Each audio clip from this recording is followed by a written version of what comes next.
આ વખતના ગિરનાર લીલી પરિક્રમા પર કમોસમી વરસાદનું સંકટ ઘેરાયું છે। 2 દિવસની વરસાદી રહેલા વરસાદને કારણે 36 કિલોમીટરનો પરિક્રમાનો માર્ગ ધોવાઈ ગયો છે। પરિણામે પરિક્રમા કરવી એ કે કેમ તે અંગે તંત્ર મૂંઝવણમાં મુકાયું છે।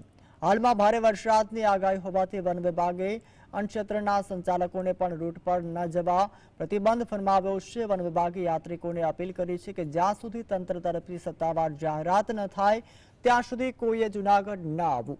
જો હવામાન સ્વચ્છ રહેશે તો જ 2 નવેમ્બરથી પરિક્રમા શરૂ કરવામાં આવશે। જો ભારે વરસાદ પડશે તો મુશ્કેલીનો ટાળવા માટે પરિક્રમા બંધ રાખવાનો પણ નિર્ણય લઈ શકાય છે। ખાસ કરીને બાળકો અને વડીલોને પરિક્રમામાં મુશ્કેલી ન પડે તેને તંત્રએ ભીત વ્યક્ત કરી છે અને તંત્રના આગામી નિર્ણય પર સૌની નજર ટકેલી છે।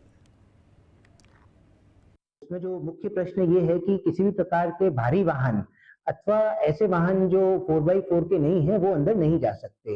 तो ये एक थोड़ा प्रश्न परिक्रमार्थियों के लिए उपस्थित होगा कि जो सुविधाएं हम हर बार परिक्रमार्थियों को देते हैं वो शायद इस बार वैसी ना रहे।